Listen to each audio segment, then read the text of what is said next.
Boa noite a todos, sejam bem-vindos a mais uma escola de fortalecimento espiritual, palavra e clamor. Hoje, terça-feira, dia 7 de abril de 2020, nós teremos de tratativa um assunto muito importante da palavra de Deus, assunto esse que geralmente tenho abordado por muito tempo e procurado viver, né? Amando a Deus acima de tudo, vivendo santidade. Nossa escola de fortalecimento, como tem o seu nome, é para que nós possamos ter um instrumento a mais para a nossa caminhada, uma instrução a mais para a nossa caminhada diária. Sei, meus amados, que toda vez que a palavra de Deus nos é falada, nos é trazida, ela vem com uma carga de atualização da nossa vida. Ou seja, toda vez que a palavra de Deus nos é falada, nós conseguimos caminhar mais um tempo, mais um momento, mais um período fortalecidos no Senhor. Eu quero te convidar a apanhar a sua Bíblia, dê um pause aí nesse vídeo e apanhe a sua Bíblia para que nós possamos fazer leituras. Nós teremos um texto base, porém nele nós estaremos debruçando sobre outros textos. Então, apanhe a sua Bíblia. 1 Pedro, capítulo 1, versículo 13, diz assim essa epístola: Portanto, estejam com a mente preparada, prontos para agir, estejam alertas e coloquem toda a esperança na graça que lhes será dada quando Jesus Cristo for revelado. A mente do cristão, comentário, deve em todo o tempo estar preparada para Cristo. Isso quer dizer que aquele que é seguidor do Mestre deve ter em sua vida a esperança total de que em breve o Senhor será revelado, ou seja, voltará para nos buscar. Somente quem anda pronto para agir pode enxergar essa necessidade. Somente aquele que anda pronto, preparado, aquele que está em santidade contínua com o Senhor, aquele que está em contato, comunhão direta com Deus, ele consegue enxergar a necessidade de estar pronto para agir, de estar pronto para o chamamento de Cristo. Esse tema tem sido muito menos falado numa atualidade não muito distante de início e não sei quando de fim, porque as pessoas pararam de pregar a parousia, a volta, o retorno de Cristo. Não sei porque o evangelho parece que foi desconfigurado, ele foi desarraigado da volta, mas o evangelho, a boa nova, aquilo que nos traz um caráter cristão, aquilo que nos traz a diferença de vida, ele precisa ser permeado da volta de Cristo. E é interessante que em 1 aos Coríntios, Paulo diz assim, no seu capítulo 2, versículo 16, quem conheceu a mente do Senhor para que possa instruí-lo? Nós, porém, temos a mente de Cristo. Quem foi que conheceu o Senhor? Quem foi que conheceu a sua mente? Quem foi que o instruiu? Quem foi que deu ao Senhor as diretrizes da construção de tudo que nós conhecemos como sistema? Muitos dizem que a Terra tem um eixo imaginário, não é? Ela está ali, ela está no ar, sem nada segurando, e ela consegue manter a sua rotação, a sua translação, ela consegue manter sem sair 1 milímetro sequer da sua rota, tanto de 24 horas como de 365 dias, quando o ano bissexto 366 dias. Ela consegue fazer os seus 2 giros ao mesmo tempo sem perder 1 milésimo de milímetro. Eu te pergunto, quem está segurando esse sistema? O eixo imaginário chama-se a mão de Deus. O eixo imaginário, aquilo que nós pensamos que existe apoiando a terra, é a mão do Senhor que tudo criou. Aí nós Pensando nesse paradigma, nós não conseguimos entender quem foi que instruiu a mente do Senhor.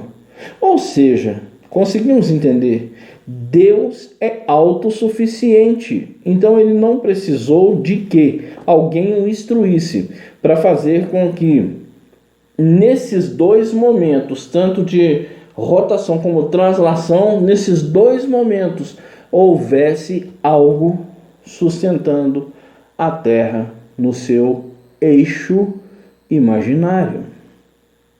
O poder de Deus, vamos usar aqui o antropomorfismo, ou seja, colocar as coisas humanas na pessoa de Deus para que nós entendamos, isso é antropomorfismo.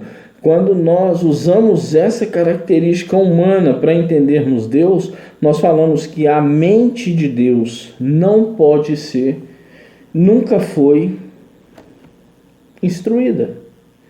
Ele é autossuficiente.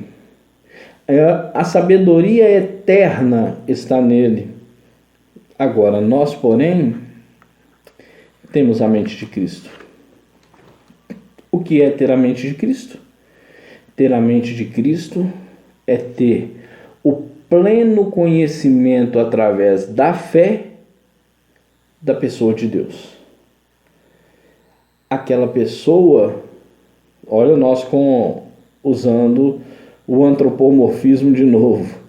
Essa palavra ela é um pouco complicada, mas é o que nós fazemos quando nós inserimos mãos, dedos na pessoa do Deus invisível, para que nós possamos compreender o que é o Deus invisível, para que nós possamos, na nossa mente tão pequena, de raciocínio tão pequeno, quando o homem é muito inteligente, ele ainda não consegue entender isso, para que nós compreendamos que o nosso Deus, além de invisível, é o Senhor de todas as coisas, mas se equipara a nós, através de Jesus Cristo, da cruz do Calvário, e de saber que nós necessitamos dele.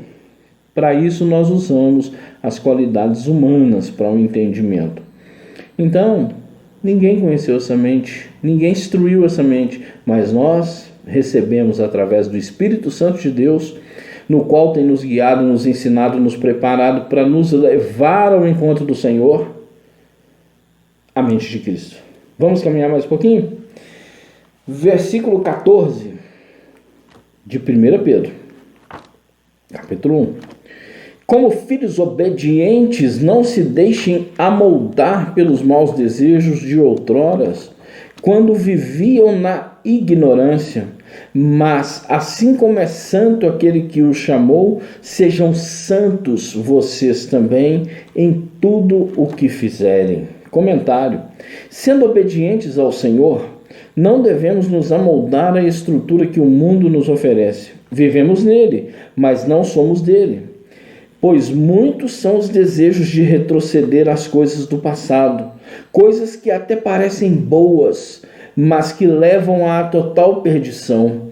Mas como o nosso Senhor, devemos manter a santidade em toda a vida, pois Ele nos separou para isso, e por isso, em tudo o que fizermos, devemos fazer como se para Deus, seja no trato com o irmão, nos negócios, na família, na convivência com os de fora, no geral, pois assim conseguimos realmente fazer repletar ao mundo a santidade do Senhor em nossa vida.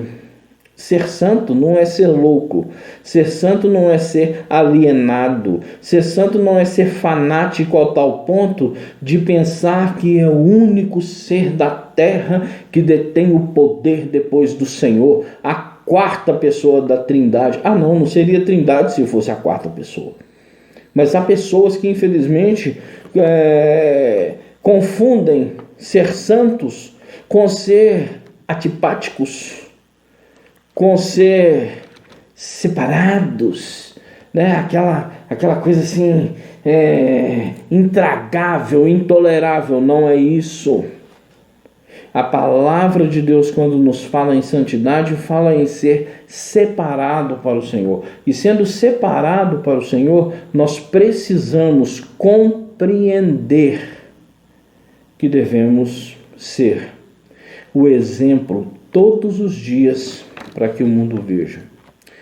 De que adianta ser santo falando mal do outro? De que adianta ser santo fazendo fofoca todos os dias? De que adianta ser santo se não há um trato, se só há destrato com a pessoa? De que adianta ser santo se nós não respeitamos o nosso próximo no seu caminhar e nas suas convicções? Abra um parêntese, meu querido. Respeitar o ser humano não quer dizer concordar com ele. Respeitar o outro quer dizer que você abre um pouquinho do seu espaço para que ele entre com a sua convicção, ainda que você não concorde. Isso é ser santo. Isto é ser santo. Ser santo é ser alguém tragável. O pastor está falando que somos cigarros? Tragável? Não, querido. É ser alguém tolerante com as coisas. É ser alguém que a pessoa sinta falta quando você não está presente junto dela. Interessante. Não se deixem amoldar pelos maus desejos de outrora, quando viviam na ignorância. Quantos que estão vivendo hoje no cárcere da mente? Sabe o que é o cárcere da mente? Ele não mudou, ele vive o dia todo numa roupagem santa, vive o dia inteiro numa roupagem de cristão, mas a mente não sofreu a metanoia de Cristo, a metanoia cristã, e ele ainda vive nos desejos de outrora, daquele desejo que ele praticava, da prática que ele praticava. E nesse desejo, ele não consegue ter a santidade de Deus. Quando eu falo ele, é porque eu estou me dirigindo a esse estudo. E nós, meus queridos, somos falhos todos os dias. Não existe um ser humano perfeito. Quem um dia for perfeito na terra não habitará mais nela, porque vai atrapalhar o restante que é imperfeito.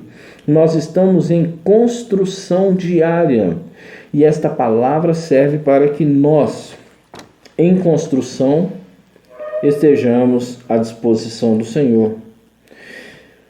O versículo 16 da mesma palavra diz assim: pois está escrito, sejam santos porque eu, Senhor, sou santo. Uma vez que vocês chamam Pai àquele que julga imparcialmente as obras de cada um, portem-se com temor durante a jornada terrena de vocês. Deus é santo. Esse é um comentário. Exige que o acompanhemos sendo também santos, pois nós o chamamos de Pai, ou seja, falamos para Deus que Ele tem todo o direito de nos educar, ensinar, corrigir. Sendo dessa forma, Ele sempre o fará. Nos portamos com temor é reconhecer o senhorio desse Deus tão sublime e levar uma vida voltada à sua vontade durante a nossa vida, realizando tudo para a glória dele. O bom é que Deus é imparcial com todos nós, ou seja, ele não tem filhos preferidos, julga todos de igual modo. Porque eu detenho esse dom que Deus me deu. Detém não, meu querido. Eu sou o escolhidíssimo do Senhor. É não, querido. É não. Se você está vivendo enganado, estou aqui para te desenganar ou desenganar a partir de agora. Não, você não detém o dom. Você não detém dons. Deus usa quem quer, quando quer, a hora que quer, na sua multiforme sabedoria e conforme desejar, para o benefício da igreja, do coletivo? Detém não, filho. Não é preferidão de Deus não, filho. Não é não. Não é preferidão de Deus. Não é o filho mais bonito de Deus. Sejam santos, porque eu, o Senhor, sou santo, uma vez que vocês chamam Pai, aquele que julga com imparcialidade as obras de cada um, portem-se com temor durante a jornada terrena de vocês. Sabe o que nós precisamos aprender aqui? É que enquanto nós estivermos na terra, nós precisamos depender do Senhor. Enquanto nós dependermos do Senhor na nossa jornada terrena, nós precisamos abaixar a nossa cabeça e saber que acima de todos nós está o Deus do impossível, o Deus que julga imparcialmente, o Deus que sabe as obras de cada um e o Deus que conhece todos os seus filhos. É aquele Pai justo, é aquele Pai da parábola, né? Leia. Interessante. Fala assim, pastor, eu vejo que o senhor fala, mas não cita o livro, não cita o capítulo. Leia, irmão. Está no Novo Testamento. Está ali, por ali nos Evangelhos. Quem sabe? Procure. É por dar muito endereço que alguém hoje não está nem lendo. Ele só pega o endereço que está anotado e chega na casa, no local. Não, procure o endereço. Faça aquela procura no antigo Guia Rivera, né? Às vezes a pessoa não sabe nem o que é. Hoje nós temos aí o Google Maps, hoje nós temos aí vários e vários aplicativos que fazem isso. Não, faça aquela procurinha. Procura aqui, ó o lugar. Ó o lugar de procurar. Tá aqui, ó. Procura o que eu vou falar para você agora. Havia um homem que tinha uma fazenda e ele pegou um empregado 5 da manhã e foi pegando os empregados, combinou com aquele de 5 da manhã um dinheiro, foi pegando os empregados na volta do dia até que às 4 horas da tarde ele pega um outro empregado. 5 horas ou 17 horas era o momento de se encerrar toda a labuta.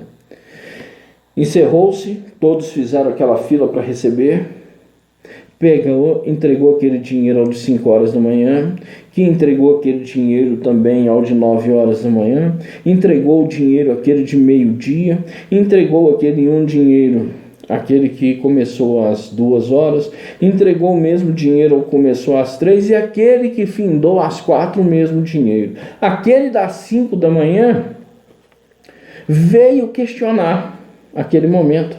Falou, mas engraçado, o senhor chegou aqui agora, me deu um dinheiro, mas aquele que pegou às 16 horas, o senhor deu o mesmo dinheiro? O fazendeiro olhou e falou assim, de quem é a fazenda?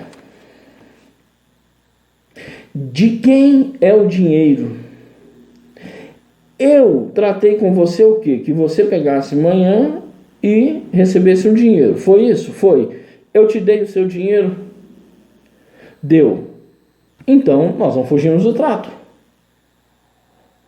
Meus irmãos, Deus não é como nós. Deus não é como o ser humano que se acha, se entende justo. Ah, fulano é muito bom, fulano é caridoso, mas isso não o faz justo. Justiça é você se portar no lugar do outro. Mas isso é empatia, pastor. A empatia faz parte da justiça. Olha o que ele fala. Uma vez que vocês chamam Pai, aquele que julga imparcialmente, o dono da fazenda julgou imparcialmente a causa daquele das 5 da manhã e das 4 da tarde.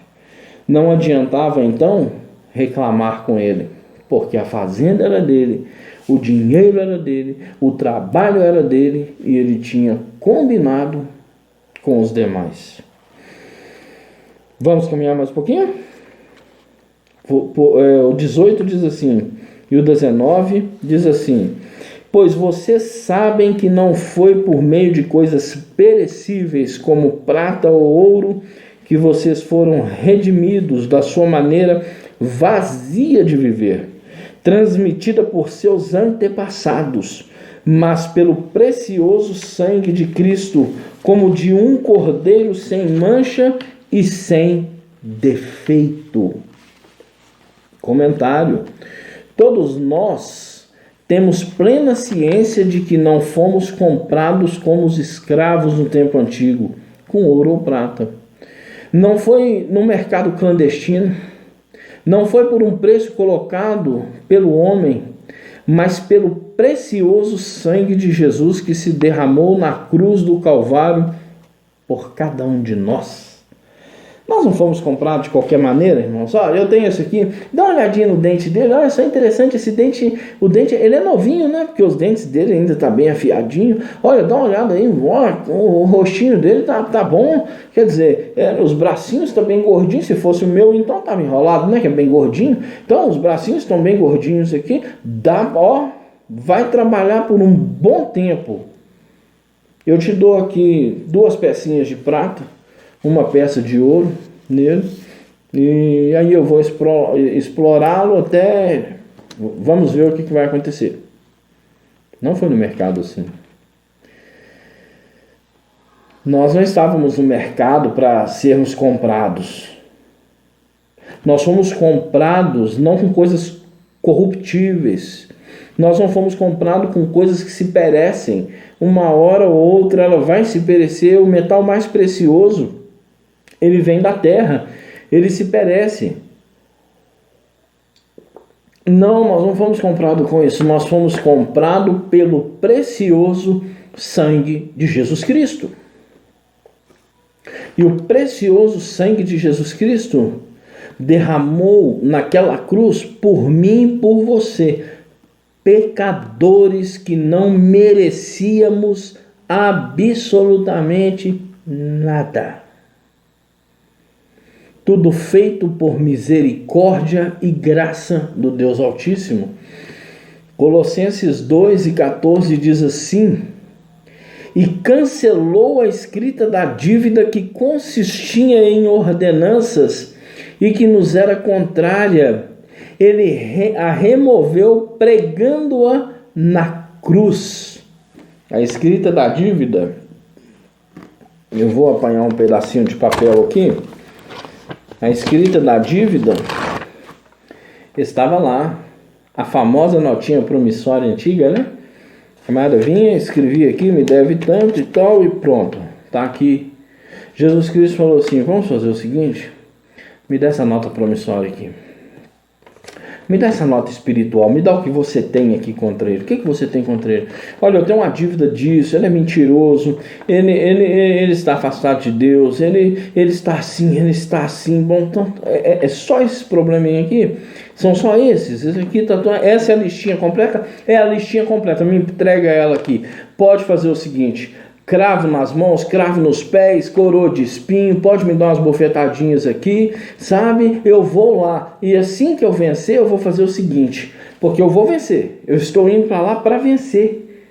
Rapaz, mas eu estou indo para lá para vencer. E diz a Bíblia que quando ele vence, Colossenses 2:14 diz que ele prega essa nota promissória na cruz e diz assim: está paga, a sua vida está paga diante dos céus e da terra pelo sangue de Jesus Cristo, sangue esse imaculado. Não é por pedaço de metal, não é por esse pedaço de metal, não é por esse pedaço de metal, nenhum dos dois. Isso aqui não é ouro, mas não é por esse pedaço de metal. Foi pelo sangue precioso de Jesus Cristo que morreu na cruz do Calvário. Hoje, e quando você tiver acesso a essa mensagem, se quiser ouvir mais de uma vez, pense. Jesus Cristo não veio com uma sacola de moedas para comprar o seu direito de ser alguém. Jesus Cristo veio com o próprio sangue que corria nas veias dele. Vamos continuar? Gálatas 3:13. Se tornando maldito por nós, Cristo nos redimiu da maldição da lei quando se tornou maldição em nosso lugar. Pois está escrito: maldito todo aquele pendurado no madeiro. Um cordeiro que nunca houve mancha e nem defeito. A cruz era para mim e para você. Jesus veio em meu lugar. Ele se fez maldição por mim. Novamente, eu já até perdi minha cédula. Ah, tá aqui. Novamente, eu vou dizer sobre o pregar da cédula na cruz do Calvário. Brinca não, meu querido. Não brinca de ser crente, não. Tenha fé. A sua fé tem que sobrepor a razão. Nós não podemos desobedecer as coisas, não é isso. Eu sempre digo isso. Não vá usar a minha palavra para... porque o pastor... Não. Eu estou dizendo que isto aqui é sinônimo de fé. A razão não acredita e ainda zomba do que é dito. Mas a fé movimenta a vida além razão. Chama-se fé sobrenatural, transcendental. Quando alguém fala assim: você foi curado e eu não sei explicar de onde veio a cura. Sabe de onde veio a cura? Daquele que tudo pode, tudo vê, daquele que sabe quem você é, daquele que te fez. Amém? E o 20 e o 21. E acredito que nós já estamos caminhando para o final dessa escola. O 20 e o 21. Conhecido antes da criação do mundo. 1 Pedro capítulo 1. Revelado nesses últimos tempos em favor de vocês. Por meio dele vocês creem em Deus, que o ressuscitou dentre os mortos e o glorificou, de modo que a fé e a esperança de vocês estão em Deus. O 22 ainda diz assim: agora que vocês purificaram a sua vida pela obediência à verdade, visando ao amor fraternal e sincero, amem sinceramente uns aos outros e de todo o coração. Eu amo o Senhor, mas um ama o irmão? Como eu posso amar aquele a quem não vejo, sendo que eu não consigo amar a quem vejo? E o seu irmão está dentro da sua casa, está no seu trabalho, está nos caminhos, está nos ônibus. Difícil? Complicado. Jesus, conhecido antes da fundação do mundo. João, Evangelho segundo escreveu João, capítulo 1, versículo 1. No princípio era aquele que é a palavra. Ele estava com Deus e era Deus. Comentário: mas na plenitude dos tempos Deus o revelou para a nossa salvação. Hebreus capítulo 1, versículo 3. O Filho é o resplendor da glória de Deus e a expressão exata do seu ser, sustentando todas as coisas por sua palavra poderosa, depois de ter realizado a purificação dos pecados. Ele se assentou à direita da majestade na altura. Comentário: então a nossa fé e esperança permanecem nele, e para ele vivemos purificados para a obediência e verdade em todo o tempo, aguardando-o, e para isso se fortalecer, precisamos viver no amor um para com o outro, tolerando, suportando, perdoando e sendo amável em todo o tempo. Nossa geração de cristãos, de evangélicos, de discípulos, como desejam ser chamados, precisam retornar ao aprendizado do significado da cruz. Precisam retornar ao aprendizado do significado da palavra santificação. Precisam retornar ao aprendizado da dependência total e real do Senhor Deus. Vivamos então, meu querido, amando a Deus acima de tudo e vivendo em santidade. Amar a Deus acima de qualquer que seja ou quaisquer que sejam as circunstâncias da vida. Conclusão: que possamos agir em plena santidade diante de nosso Deus e que aprendamos que fazendo isso estamos mostrando para um mundo sem esperança que amamos ao nosso Deus. E a maior expressão de santidade é o amor ao próximo. Que Deus nos ensine a viver e conviver em todo o tempo. Rápida palavra. Pastor, tem mais de 30 minutos? Sim, uma aula dura 50 minutos. Nós fizemos ela com 30. Deixa eu te falar, eu espero que a sua vida, que a minha vida, seja edificada por esta palavra. Que a escola de fortalecimento espiritual esteja sendo bênção para a sua vida, para a nossa vida. Que ela possa produzir frutos e frutos e frutos, e que a sua família seja atingida, e que a sua família seja abençoada. Espalhe essa novidade, espalhe a palavra, mostre para alguém a palavra, fale, olha, ouça a palavra e detenha aquilo que for bom para você. Enfim, meu querido e minha querida irmã, que o Senhor os abençoe e os guarde. Que o Senhor faça resplandecer o seu rosto sobre ti. Que o Senhor estenda as suas mãos sobre ti. Que o Senhor te dê a paz. Que o Senhor nos dê a paz. Que o Senhor nos abençoe e aprendamos durante essa semana o significado do amor e da santidade para e com Deus. Deus os abençoe em Cristo Jesus.